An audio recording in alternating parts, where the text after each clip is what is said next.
Welcome to my dear aspirants. త్వరలో తెలంగాణలో మరియు ఆంధ్రాలో గ్రూప్ 2 ఎగ్జామ్ జరగబోతుంది. ఈ గ్రూప్ 2 ఎగ్జామ్లో అత్యంత ముఖ్యమైన విభాగం హిస్టరీలో భాగంగా రాష్ట్ర చరిత్రలో అటు తెలంగాణలో కావచ్చు, ఇటు ఆంధ్రాకి కావచ్చు, రాష్ట్ర చరిత్రలో చాలా ముఖ్యమైన విభాగం ప్రాచీన చరిత్ర. దాంట్లో శాతవాహనులు చాలా ఇంపార్టెంట్. ఇటు టీఎస్పిఎస్సి కానీ అటు ఏపీపీఎస్సి కానీ ఈ రెండు ఉమ్మడి రాష్ట్రాల్లో ప్రాచీన చరిత్రలో భాగంగా అతి ముఖ్యమైన టాపిక్ వచ్చేసి శాతవాహనులు. ఈ శాతవాహనులకు సంబంధించి గతంలో వివిధ పోటీ పరీక్షల్లో అడిగిన ప్రీవియస్ బిట్స్ను మీకు ఒకసారి ఎక్స్ప్లెయిన్ చేస్తూ వాటి యొక్క ఆన్సర్స్ను వివరించడం జరుగుతుంది. ఈ ప్రీవియస్ చూసినట్లయితే ఇందులో నాలెడ్జ్కి సంబంధించిన ప్రశ్నలు అంటే చాలా ఈజీగా ఉండే ప్రశ్నలు, కొంచెం సబ్జెక్టును అండర్స్టాండ్ చేస్తూ వాటి యొక్క సబ్జెక్టును పరీక్షించే విధంగా కూడా కొన్ని బేసిక్స్ టచ్ చేస్తూ ఈ ప్రశ్నలు రావటం జరిగింది. కావున కాంపిటేటివ్ ఎగ్జామ్స్కి ప్రిపేర్ అయ్యే అభ్యర్థులు హిస్టరీలో చాలా ఈజీగా అనిపించే నాలెడ్జ్ ప్రశ్నలని చదవాలి. అదేవిధంగా సబ్జెక్టుని అవగాహన పెంచే, సబ్జెక్టును టెస్ట్ చేసే మరి దాని యొక్క సంబంధించిన వివరణను కూడా పూర్తిగా చదివినట్లయితే ఈజీగా గుర్తించడానికి అవకాశం ఉంటుంది.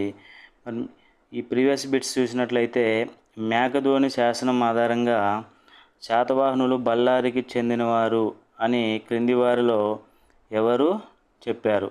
అంటే శాతవాహనులు వారి యొక్క ప్రాంతాలకు సంబంధించి వివిధ పురావస్తు శాస్త్రవేత్తలు చెప్పిన, అంటే చరిత్రకారులు తమ యొక్క అభిప్రాయాన్ని వెలిపించడం జరిగింది. ఇందులో బళ్ళారికి చెందినవారు అని ఎవరు చెప్పారు అంటే V V Mirashi, 1 R G Bhandarkar, V S Sukthankar, S A జోగ్లేకర్.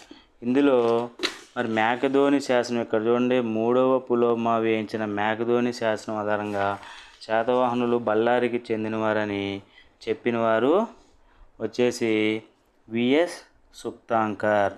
ఈయన విఎస్ సుక్తాంకర్ అయిన శాతవాహనులు అంటే బళ్ళారి ఎక్కడుంది? కర్ణాటకలో ఉంది. కర్ణాటకకు చెందినవారని చెప్పడం జరిగింది. వివి మిరాసి వచ్చేసి విదర్భకు చెందినవారు. మరి ఆర్జి భండార్కర్ వచ్చేసి ఈ శాతవాహనులు ఆంధ్రాకి చెందినవారు, వీరు ఆంధ్ర భృత్యులు అని ఆంధ్రాకు చెందినవారని పేర్కొనటం జరిగింది. సరైన ఆన్సర్ వచ్చేసి V S Sukthankar. Next question, Gautamiputra Satakarni ఆధీనంలో ఉన్న అనూప అనే ప్రదేశపు రాజధాని ఏది? ఇక్కడ చూడండి, గౌతమిపుత్ర శాతకర్ణి తన యొక్క సైనిక విజయాల్లో భాగంగా తన సామ్రాజ్యం చుట్టూ ఉన్న చిన్న రాజ్యాలను జయించడం జరిగింది. మరి ఆ రాజ్యాల యొక్క ఆ రాజధానులు చూసినట్లయితే అనూప అనేది మహిష్మతి అనే రాజ్యం యొక్క రాజధాని. ఉజ్జయిని వచ్చేసి అవంతి యొక్క రాజధాని.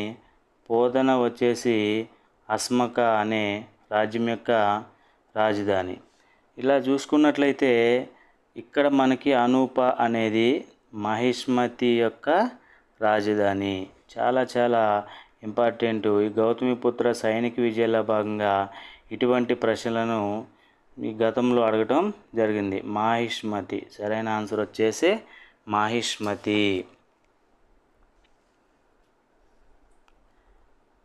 నెక్స్ట్ క్వశ్చన్ వచ్చేసి, క్రింది వారిలో అమరావతి శాసనాన్ని విడుదల చేసింది ఎవరు? అమరావతి శాసనాన్ని విడుదల చేసింది ఎవరు? వాసిష్ఠిపుత్ర పులోమావి. ఇక్కడ చూడండి, ఇటువంటి శాసనాల గురించి అడిగినప్పుడు ఆ శాసనకర్తలు ఎవరు, ఏ రాజు వేయించడని చూసుకున్నప్పుడు మనం అండర్స్టాండింగ్ ద్వారా సబ్జెక్టును పూర్తిగా చదివినప్పుడు ఒక గుడ్డిగా కాకుండా, బ్లైండ్గా కాకుండా అవగాహన చేసుకోవాలి. ఎందుకని శాతవాహనుల యొక్క తొలి రాజులు మహారాష్ట్ర ప్రాంతంలోని ప్రతిష్టానపురంలో రాజధానిగా చేసుకొని తమ పరిపాలన చేయడం జరిగింది. తర్వాత కాలంలో తమ యొక్క రాజ్యాన్ని దక్షిణాదికి విస్తరించుకుంటూ వస్తూ చివరి శాతవాహనుల కాలం నాటికి ఆంధ్రప్రదేశ్లోకి రావటం జరిగింది. అంటే దక్షిణ పదానికి రావటం జరిగింది. ఎవరి కాలంలో దక్షిణ పదానికి వచ్చారు? వాసిష్ఠిపుత్ర పులోమావి కాలంలో దక్షిణ పదానికి రావటం జరిగింది. ఆ సమయంలోనే ఈ వాసిష్ఠిపుత్ర పులోమావి అమరావతి శాసనాన్ని వేయించాడు. అందుకని ఇలా అండర్స్టాండింగ్ ద్వారా మాత్రమే ఇటువంటి ప్రశ్నలు మనం ఈజీగా గుర్తించవచ్చు. మరి గౌతమిపుత్ర శాసకర్ణి మహారాష్ట్ర కాబట్టి నాసిక్ శాసనాన్ని, మొదటి శాతకర్ణి భార్య నాగానికి వచ్చేసి నాన్నఘాట్ శాసనాన్ని వేయించడం జరిగింది. అంటే ఏ రాజు ఏ కాలంలో ఏ ప్రాంతంలో ఎక్కువ పరిపాలన చేశాడు అనే విషయాల ఆధారంగా మనం ఈ శాసనాలను కూడా చూడవచ్చు. నెక్స్ట్ చండ శాతకర్ణి యొక్క శాసనాన్ని గుర్తించండి. ఈ చండ శాతకర్ణి అన్న, చందశ్రీ అన్న ఒకటే. ఇతని శాసనం కొడవలి అనే ప్రాంతంలో దొరికింది. అది ప్రస్తుత ఆంధ్రప్రదేశ్లో ఉంది.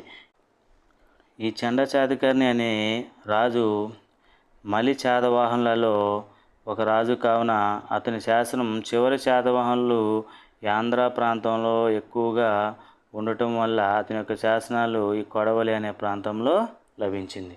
నెక్స్ట్ గోవర్ధనానికి చెందిన ఒక నేత కార్మికుల శ్రేణిలో ఉషవదత్తుడు 2000 కార్షపణాలు జమ చేసినట్లుగా ఏ శాసనం పేర్కొంటుంది? నాసిక్ శాసనం. ఇక్కడే ఉంది ఆన్సర్. ఈ ప్రశ్నలోనే ఆన్సర్ ఉంది. చూడండి, గోవర్ధనానికి చెందిన నేత కార్మికుల శ్రేణిలో ఉషవదత్తుడు అంటే ఋషభదత్తుడు, కొన్ని పుస్తకాలలో ఋషభదత్తుడు అని ఉంది.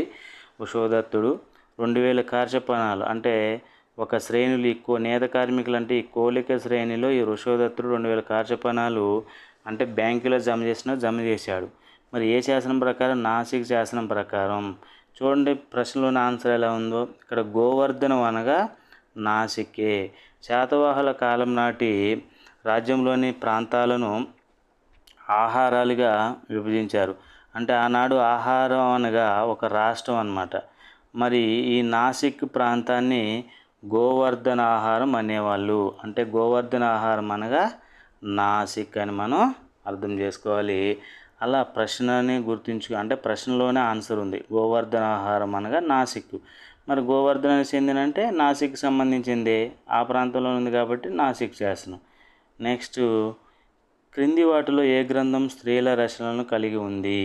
క్రింది వాటిలో ఏ గ్రంథం స్త్రీల రచనలను కలిగి ఉంది? ఏ గ్రంథం? బృహత్కథ, కామసూత్ర, గాథా సప్తశతి, లీలావతి.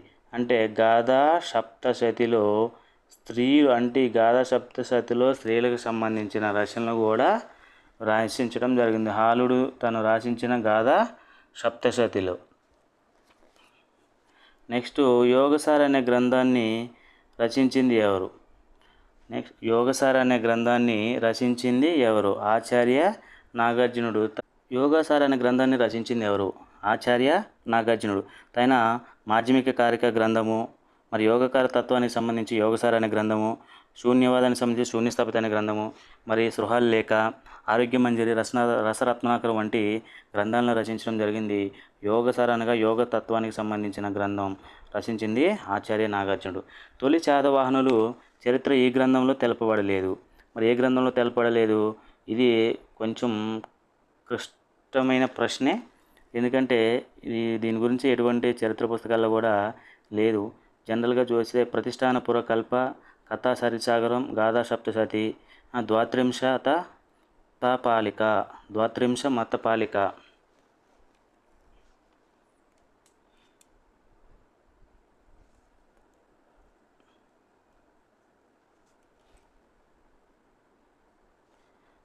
తొలి శాతవాహనుల చరిత్ర ఈ గ్రంథంలో తెలపబడలేదు. ఆన్సర్ వచ్చేసి ద్వాత్రింశ తప్తాలిక అనే గ్రంథంలో తెలపబడలేదు. ఈ ప్రతిష్టాన పురకల్పలో శాతవాహనుల చరిత్ర గురించి ఉంది. తొలి శాతవాహనుల గురించి సోమదేవుని కథా సరసాగరంలో ఉంది. ఆలుడు గాథా సప్తశతిలో కూడా తెలుపబడింది. ఆన్సర్ వచ్చేసి ద్వాత్రింశ తప్తాలిక అనే గ్రంథంలో తెలుపబడలేదు. అమరావతి స్తూపం ఎవరి కాలంలో నిర్మితమైంది? అమరావతి స్తూపం ఎవరి పాలనా కాలంలో నిర్మితమైంది? వేంగి చాళుక్యులు, ఇక్ష్వాకులు, శాతవాహనులు, చాలంకాయన్లు. ఎవరి పాలనా కాలంలో? శాతవాహనుల కాలంలో నిర్మితమైంది. ఈ అమరావతి స్తూపం అశోకుని కంటే ముందు మట్టి స్తూపం. తర్వాత అశోకుడు ఏం చేశాడు? దీన్ని నల్ల గ్రానైట్ రాయితో నిర్మించి ఆ స్తూపంలో బుద్ధుని యొక్క ధాతువుని నిక్షిప్తం చేశాడు. తర్వాత వచ్చిన ఈ శాతవాహనులు ఈ అమరావతి స్తూపాన్ని సంపూర్ణ స్థాయిలో నిర్మించడం జరిగింది. మరి ఈ వేంగి చాళుక్యులు కానీ, ఇక్ష్వాకులు కానీ, చాళుక్యులు కానీ శాతవాహనుల తర్వాతి కాలం వంశస్థులు కావున ఆన్సర్ వచ్చేసి శాతవాహనులు. ఇలా ఒక అండర్స్టాండింగ్ ద్వారా లాజిక్గా చదివినట్లయితే ప్రశ్న యొక్క ఆన్సర్ మనం గుర్తించవచ్చు. అతి ప్రాచీన శివాలయంగా పరిగణించబడుతున్న పరశురామేశ్వర ఆలయం ఎక్కడ ఉంది? మన ఆంధ్రప్రదేశ్ అనగా ఉమ్మడి తెలుగు రాష్ట్రాల్లోనే అతి ప్రాచీన దేవాలయం తీసుకున్నట్లయితే అసలు భారతదేశంలోనే అతి ప్రాచీన శివాలయంగా పరిగణించబడుతున్న దేవాలయం గుడిమల్లం. చాలా చాలా ఇంపార్టెంటు, చాలా పోటీ పరీక్షల్లో కూడా ఈ ప్రశ్నను అడగడం జరిగింది. శాతవాహనుల పాలనా కాలంలో నిగమ సభలు ఏ పరిపాలనను నిర్వహించేవి? గ్రామములు, నగరములు, ప్రాదేశికలు, మత విషయాలు.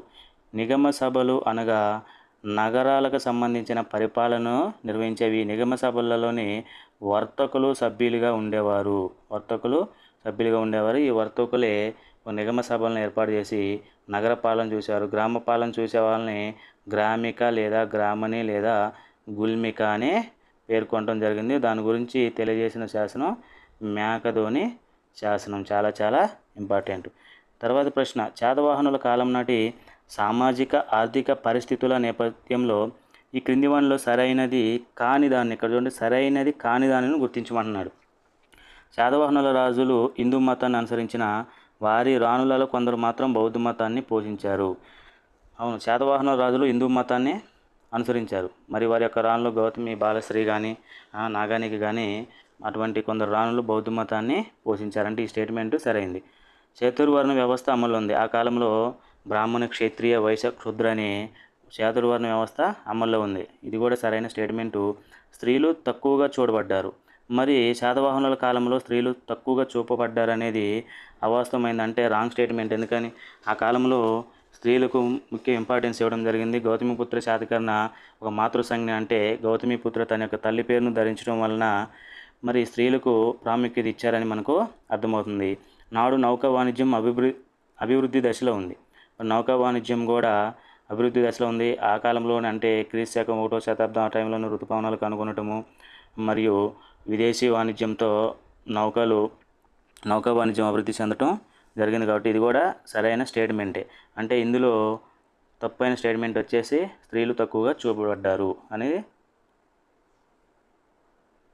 నెక్స్ట్, శాతవాహనులు ఆంధ్రులు కారని ఆంధ్రులకు భృత్యులని వాదించిన పండితుణ్ణి గుర్తించము. శాతవాహనులు ఆంధ్రులు కారని ఆంధ్రులకు భృత్యులని పేర్కొన్నది ఎవరు? మరి ఈ ప్రశ్న అంటే శాతవాహనుల యొక్క ప్రాంతం గురించి, వారి యొక్క స్థానికత గురించి చాలా ఎగ్జామ్స్లో అడగటం జరిగింది.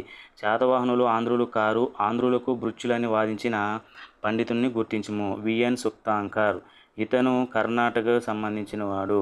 ఇతను శాతవాహనులు బళ్ళారికి చెందినవారు అని పేర్కొనడం జరిగింది. ఆంధ్రులకు భృత్యులు అంటే ఆంధ్రుల కింద పనిచేసేవారు, ఆంధ్రులకి సామంతులని పేర్కొనడం జరిగింది. విఎన్ సుక్తాంకర్. ఈ ఆర్జీ బండార్కర్, ఈ రాప్సన్ అనేవాళ్ళు వీరు ఆంధ్రులే అని పేర్కొనడం జరిగింది. నెక్స్ట్, గాథా సప్తశతిని రచించినది ఎవరు? గాథా సప్తశతిని ఎవరు రచించారు? హాలుడు. నెక్స్ట్, శాతవాహన రాజులు తమ వ్యక్తిగత నామాలకు గోత్రనామాలను చేర్చి చెప్పుకునే పద్ధతి ఎవరి కాలంలో ప్రారంభమైంది? గౌతమిపుత్ర శాతకర్ణి నుంచే ప్రారంభమైంది. శాతవాహన రాజులు తమ వ్యక్తిగత నామానికి ముందు మాతృగోత్ర నామాలను చేర్చి చెప్పుకునే పద్ధతి గౌతమిపుత్ర శాతకర్ణి కాలం నుంచి ప్రారంభమైంది. గౌతమి, అతని యొక్క తల్లి పేరు గౌతమిపుత్ర. నెక్స్ట్, గౌతమిపుత్ర శాతకర్ణి సాధించిన సైనిక విజయాలను తెలిపే శాసనం ఎక్కడుంది? గౌతమిపుత్ర శాతకర్ణి సాధించిన సైనిక విజయాలు నాసిక్ శాసనంలో ఉంది. ఇవి గౌతమిపుత్ర శాతకర్ణి సాధించిన సైనిక విజయాలను, ఈ శాసనాన్ని వేయించింది అతని యొక్క తల్లి గౌతమి బాలశ్రీ వేయించింది, నాసిక్లో వేయించింది. కాబట్టి ఆన్సర్ వచ్చేసి నాసిక్. ఈ క్రింది వారిలో ఎవరు శాతవాహన పరిపాలన స్థాపకుడుగా గుర్తించబడ్డారు? పరిపాలన స్థాపకుడు శాతకర్ణి 1, సిముకుడు, కుంతల శాతకర్ణి, గౌతమిపుత్ర శాతకర్ణి. ఆన్సర్ వచ్చేసి మొదటి రాజు, శాతవాహన మొదటి రాజు వచ్చేసి సిముకుడు. గౌతమి బాలశ్రీ తన నాసిక్ శాసనాన్ని ఎవరి పాలనా కాలంలో వేయించింది? ఇక్కడ చూడండి, చాలా ఇంపార్టెంట్. ఎవరి పాలనా కాలంలో అన్నది ఇంపార్టెంట్. గౌతమి బాలశ్రీ తన యొక్క పుత్రుడు గౌతమిపుత్ర శాతకర్ణి. మరి ఇతని కాలంలో వేయించిందా, మరి తర్వాత కాలంలో వేయించిందా అనేది అడుగుతున్నాడు. ఎవరి పాలనా కాలంలో వేయించిందంటే వాశిష్ఠిపుత్ర పులోమావి కాలంలో. అంటే గౌతమిపుత్ర శాతకర్ణి యొక్క కుమారుడు వాశిష్ఠిపుత్ర పులోమావి తన మనవడి పరిపాలనా కాలంలో వేయించింది. చాలా ఇంపార్టెంట్. ఈ ప్రశ్న. మరి కవివత్సలుడు అనే బిరుదు ధరించిన రాజు ఎవరు? కవివత్సలుడు ఎవరంటాం? ఆల శాతవాహనుని కవివత్సలుడు అంటాం. ఎందుకంటే ఇతను ఒక రాజు. ఇతను గాథా సప్తశతి అనే గ్రంథాన్ని రచించాడు కాబట్టి కవివత్సలుడని బిరుదు స్వీకరించాడు. నెక్స్ట్, వృషభదత్తుని నాసిక్ శాసనాన్ని అనుసరించి శాతవాహనుల కాలంలో వడ్డీ రేటు ఎంత ఉండేదని తెలుస్తుంది. వృషభదత్తుని నాసిక్ శాసనాన్ని అనుసరించి శాతవాహనుల కాలంలో వడ్డీ రేటు ఎంత ఉండేదని తెలుస్తుంది. 12%. చాలా చాలా ఇంపార్టెంటు. పూర్వకాలంలో ప్రాచీన కాలంలో వడ్డీ వచ్చేసి 12% మాత్రమే ఉండేది. మధ్యకాల కాలానికి వచ్చేసి ఢిల్లీ సల్తనత్ కాలానికి వచ్చేసరికి అది 20%, 30%, 50%గా ఉండటం జరిగింది. అంటే అరబ్బులు రాకముందు వరకు కూడా 12% వడ్డీ మాత్రమే ఉండేది. చాలా చాలా ఇంపార్టెంట్. మేకధోని శాసనంలో పేర్కొనబడిన గుల్మిక అనే పదానికి అర్థం గ్రామ పెద్ద, బానిస, వాణిజ్య సుంకం, భూస్వామ్య ప్రభు. గ్రామ పెద్ద. ఇక్కడ మేకధోని శాసనంలో గుల్మిక గురించి పేర్కొనబడింది. గుల్మిక అనగా గ్రామ పెద్ద. ఇక్కడ చూడండి, గుల్మికలో గు, ఇక్కడ గ్రామ పెద్దలో గ్రా. ఇట్లా రైమింగ్ లెటర్ ద్వారా ఈజీగా గుర్తించవచ్చు. మరి సమయసారం అనే గ్రంథాన్ని రచించిన జైన తాత్వికుడు ఎవరు? అంటే ఇక్కడ బావరి, కాలకసూరి, భద్రబాహుడు, కుందాచార్యుడు. ఇక్కడ జైన తాత్వికుడు అన్నారు కాబట్టి కుందాచార్యుడు సమయసారమైన సారత్రయం అనే గ్రంథాలను రచించడం జరిగింది. అందులో ఒకటి సమయసారం. ఈ గ్రంథాన్ని రచించిన జైన తాత్వికుడు వచ్చేసి కుందాచార్యుడు. ఇతను మన ఆంధ్రప్రదేశ్కు చెందినవాడు. ఈ సమయసారం, ప్రవచనసారం, పంచస్థికాయ సారములు అనే 3 గ్రంథాలను రచించారు. వాటిని సారత్రయము అంటారు. అందులో ఒకటి సమయసారం. పురాణాలను అనుసరించి శాతవాహన రాజులలో చివరివాడు ఎవరు? 3వ పులోమావి. చాలా చాలా ఇంపార్టెంట్. పురాణాల ప్రకారం అంటే మత్స్య పురాణం ప్రకారం ఇక్కడ మా అక్షరం 30లో మూ అక్షరం మూ. మత్స్య పురాణం ప్రకారం 30 మంది రాజులు పరిపాలించారు. వారిలో చివరివాడు 3వ పులోమావి. ఇక్కడ చూడండి, 3 ఇంపార్టెంట్. 3వ పులోమావి. శాతవాహనుల నాటి నిగమ సభను ప్రస్తావించిన శాసనం ఏది? భట్టిప్రోలు శాసనం. చాలా చాలా ఇంపార్టెంట్. ఇక్కడ నిగమ సభను ప్రస్తావించినది భట్టిప్రోలు శాసనం. అదే గుల్మికను అంటే గ్రామ పరిపాలన గురించి ప్రస్తావించిన శాసనం వచ్చేసి మేకధోని శాసనం. అంటే గ్రామ పరిపాలన గురించి మేకధోని శాసనం అయితే నిగమ సభల గురించి భట్టిప్రోలు శాసనం ప్రస్తావించింది. శాతవాహనుల శాసన భాష ఏది? మరి శాతవాహనుల కాలం నాటి శాసన భాషను తీసుకున్నట్లయితే ఇది వారి యొక్క శాసన భాష వచ్చేసి ప్రాకృతం. చాలా చాలా ఇంపార్టెంట్. శాతవాహనుల శాసన భాష ప్రాకృతమే. అదేవిధంగా రాజభాష కూడా ప్రాకృతమే. వీరు ప్రాకృత భాషలోనే శాసనాలు వేయించారు, ప్రాకృత భాషలోనే మాట్లాడటం జరిగింది. దాంతోపాటు దేశీ భాషను కూడా మాట్లాడేవారు. ఈ దేశీ భాషలోనే గుణాఢ్యుడు బృహత్కృత అనే గ్రంథాన్ని రచించడం జరిగింది. ఈ సంస్కృతం వచ్చేసి పండితుల భాష. చాలా చాలా ఇంపార్టెంట్. శాతవాహనుల శాసన భాష ప్రాకృతం. లిపి వచ్చేసి బ్రాహ్మీ లిపి. ఆ బ్రాహ్మీ లిపి వచ్చేసి బ్రాహ్మీ లిపి. మరి వారు రాసిన ఈ మాండలికం వచ్చేసి ప్రాకృత భాషలోనే శాసనాలు వేశారు. అది ఒక మాండలికం వచ్చేసి మహారాష్ట్ర మాండలికం. మహారాష్ట్ర అర్ధమాగధి మాండలికంలో రచించడం జరిగింది. మరి రాజగిరిక బౌద్ధ సిద్ధాంత కేంద్రం ఏది? ఇక్కడ రాజగిరిక అంటే మన ఆంధ్రప్రదేశ్లో, అంటే తెలుగు రాష్ట్రంలో ఉమ్మడి ఆంధ్రప్రదేశ్లోనే చాలా బౌద్ధ మతం విరాజిల్లినప్పుడు అనేక బౌద్ధ మత శాఖలు తమ యొక్క కేంద్రాలను స్థాపించడం జరిగింది. అందులో రాజగిరిక అని, అదేవిధంగా ఉత్తరశైలి అని, పూర్వశైలి అని, అపరశైలి అని, సిద్ధార్థిక అని ఇటువంటి బౌద్ధ శాఖలు వెలిసిల్లటం జరిగింది. అందులో రాజగిరిక యొక్క బౌద్ధ సిద్ధాంత కేంద్రం ఎక్కడుందంటే గుంటుపల్లి. ఇక్కడ గిరికలో గి, గుంటుపల్లిలో గు. రాజగిరిక గుంటుపల్లిలో ఉంది. నెక్స్ట్, భారతదేశంలో విద్యార్థులు సృహల్లేఖను కంఠస్థం చేస్తుండటం చూశాను రాసిన చైనా యాత్రికుడు ఇత్సింగ్. ఇది ఇలా గుర్తుంచుకోవడం. సృహల్లేఖను రాసి కంఠస్థం చేస్తున్నారని నేను చూశానని పేర్కొన్న చైనా యాత్రికుడు ఇత్సింగ్. అజంతాలోని ఏ నెంబర్ గుహలో శ్వేత గజ జాతక చిత్రలేఖనం ఉంది? మొత్తం 30 గుహలు ఉంటే అందులో 10వ గుహలో శ్వేతగజ జాతకం అనే చిత్రలేఖనం ఉంది. బుద్ధునికి సంబంధించిన జాతక కథలు, అంటే బౌద్ధ జాతక కథలు అంటాం. బుద్ధుని జీవితానికి సంబంధించిన అతడు పూర్వజన్మలో ఎటువంటి అవతారాల్లో ఉన్నాడని తెలిపేవే ఈ బౌద్ధ జాతక కథలు. అందులో శ్వేతగజ జాతకం అనేది 10వ నెంబర్ గదిలో ఉన్నది. నెక్స్ట్ శాతవాహనుల నాటి వధిక అనే శ్రేణి వీరిది. మరి శాతవాహనుల సామాజిక వ్యవస్థలో చాలా చాలా ఇంపార్టెంటు. ప్రతిసారి సామాజిక వ్యవస్థలో భాగంగా ఈ ప్రశ్నలు రావడం జరుగుతుంది. వధిక అనే శ్రేణి వీరిది. అంటే కటికవారు అంటే కసాయివారు వీరిని నైషధ అనేవారు. వడ్రంగులు అనగా వీరిని వధిక అనేవాళ్ళు. సాలవారిని కోలిక అనేవారు. గానుగవారిని తిలపిస్క అనేవారు. అంటే తిలపిస్క అంటే తైలం తీసేవాళ్ళని, సాలివారు అంటే కోలిక అంటే నేతవారని, వడ్రంగులు అంటే వధిక అనేవాళ్ళు, కటికవారిని నైషధ అనేవారు. చాలా ఇంపార్టెంటు. ఈ సామాజిక వ్యవస్థలో కులాల యొక్క పేర్లు తెలుసుకోవడం చాలా ముఖ్యం. వారి వృత్తులకు సంబంధించి ఖచ్చితంగా ఎగ్జామ్స్లో రావడానికి ఆస్కారం ఉన్న ప్రశ్న. నెక్స్ట్ కళ్యాణకారిక అనే వైదిక గ్రంథాన్ని రచించినది ఎవరు? ఉగ్రాదిత్య ఆచార్యుడు. నెక్స్ట్ నానాఘాటు శాసనాన్ని వేయించినది ఎవరు? నానాఘాటు శాసనాన్ని ఎవరు వేయించారు? నానాఘాట్లో నా ఉంది, ఇక్కడ దేవి నాగానికలో నా ఉంది. నానాఘాటు శాసనాన్ని నాగానిక వేయించింది. బాలశ్రీ వచ్చేసి నాసిక్ శాసనాన్ని వేయించింది. శాతవాహనుల కాలంలో ఈ క్రింద పేర్కొన్న ఏ రేవు పట్టణం ప్రముఖమైంది? బారేగజ్ అనగా బ్రోచ్ లేదా బరుకచ్ అంటాం, గుజరాత్ రాష్ట్రంలో ఉంది. నాసిక్ వచ్చేసి మహారాష్ట్రలో ఉంది. ధర్నికోట వచ్చేసి ఆంధ్రప్రదేశ్లో ఉంది. కళ్యాణ్ వచ్చేసి మహారాష్ట్రలో ఉంది. ఇందులో వారి యొక్క ముఖ్యమైన రేవు పట్టణం బారేగజ బరుకచ్. గుర్తుంచుకోండి. ఈ క్రింది వాటిలో తప్పుగా ఉన్న జతను గుర్తించండి. ఆలుడు గాథ సప్తశతి సరైనది. గుణాఢ్యుడు బృహత్కథ సరైనది. బాలాశ్రీ నాసిక్ శాసనం సరైనది. నాగానిక ఎల్లోరా శాసనం తప్పు. నాగానిక వేయించిన శాసనం ఏంటి?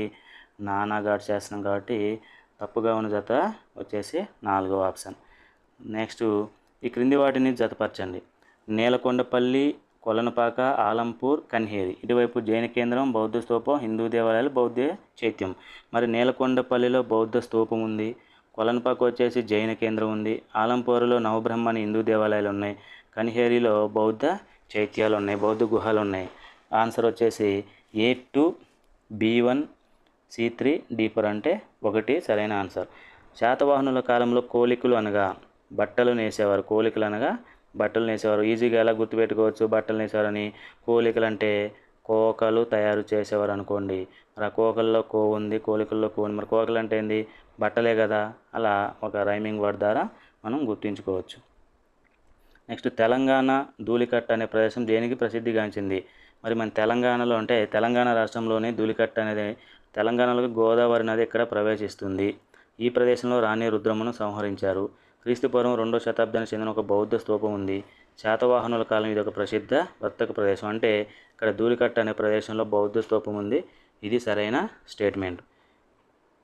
క్రింది వాటిని జతపరచండి. మణికారులు, గంధికులు, శలవాదికులు, కమ్మరులు. ఇది ఇటువంటి అంటే శాతవాహనుల కాలం నాటి సామాజిక వ్యవస్థ గురించి, వివిధ రకాల వృత్తుల గురించి వివిధ పోటీ పరీక్షల్లో తరచుగా ఆడటం జరుగుతుంది. కావున ఇటువంటి అంశాలకు జాగ్రత్తగా చదివి 1కి 2 సార్లు చదివి గుర్తుంచుకోవాల్సిన అవసరం ఉంది. ఖచ్చితంగా మార్క్స్ వచ్చే అంశం ఇది. మణికారులు, ఇక్కడ మణి ఉంది అంటే మణులు అంటే రత్నాలు అంటే నగలు చేయువారు. గంధికులు, గంధిలోనే గంధి ఉంది. సుగంధం అంటే సుగంధం తయారు చేయువారు. శలవాదికులు, ఇక్కడ శల అంటే శిల. మరి రాతి కట్టడాలు, రాతి అన్న కూడా శిలానే. ఇక్కడ శలవాదికులు అంటే రాతి కట్టడాలు నిర్మించేవారు. కమ్మరులు అంటే లోహాలు చేయవారు. మరి ఇందులో సరైన ఆన్సర్ వచ్చేసి A3, B1, A3, B1, C4, D2 అంటే ఆన్సర్ వచ్చేసి 3. నెక్స్ట్ ఆచార్య నాగార్జునుడు ఈ క్రింది శాస్త్రాలలో నిష్ణాతుడు. ఏ శాస్త్రాలలో? తర్క, గణిత, ఖగోళ శాస్త్రాలు, తత్వ, వైద్య, రసాయన శాస్త్రాలు, తర్క, వేదాంత, ఆధ్యాత్మిక శాస్త్రాలు, ఖగోళ, వృక్ష, జంతు శాస్త్రాలు. అతను తత్వశాస్త్రము, అదేవిధంగా వైద్య శాస్త్రము, రసాయన శాస్త్రాలలో నిష్ణాతుడు. నెక్స్ట్ తొలినాళ్ళల్లో కొలనుపాక ఏ మత కేంద్రంగా ఉండేది? బౌద్ధ, శైవ, జైన, వైష్ణవ. తొలినాళ్ళలో ఇదంటే కొలనుపాక ఇప్పటికి కూడా అప్పటి నుంచి ఇప్పటి వరకు కూడా జైన మత కేంద్రంగా ప్రసిద్ధి చెందింది. ఓకే ఫ్రెండ్స్, ఇవి వివిధ పోటీ పరీక్షలలో హిస్టరీ నుంచి, శాతవాహనుల అంశం నుంచి, టాపిక్ నుంచి ఎక్కువగా అడిగిన ప్రీవియస్ ప్రశ్నలు. ఈ ప్రశ్నను పరిశీలించినట్లయితే ఎక్కువగా శాతవాహనుల యొక్క సామాజిక వ్యవస్థ గురించి, పన్నుల వ్యవస్థ గురించి ఎక్కువ ప్రశ్నలు, అదేవిధంగా ఆనాటి మతాల గురించి ఎక్కువ ప్రశ్నలు అడగటం జరిగింది. ఈ విధంగా ప్రీవియస్ బిట్స్ని జాగ్రత్తగా చదివినట్లయితే మీకు ప్రాక్టీస్గా ఉంటుంది, క్విక్ రివిజన్గా ఉంటుంది. మరిన్ని ప్రాక్టీస్ బిట్స్ని, ప్రీవియస్ బిట్స్ని మీకు అందిస్తాను. ఈ వీడియోని స్కిప్ చేయకుండా చూడండి, మరియు లైక్ చేయండి, సబ్స్క్రైబ్ చేయండి.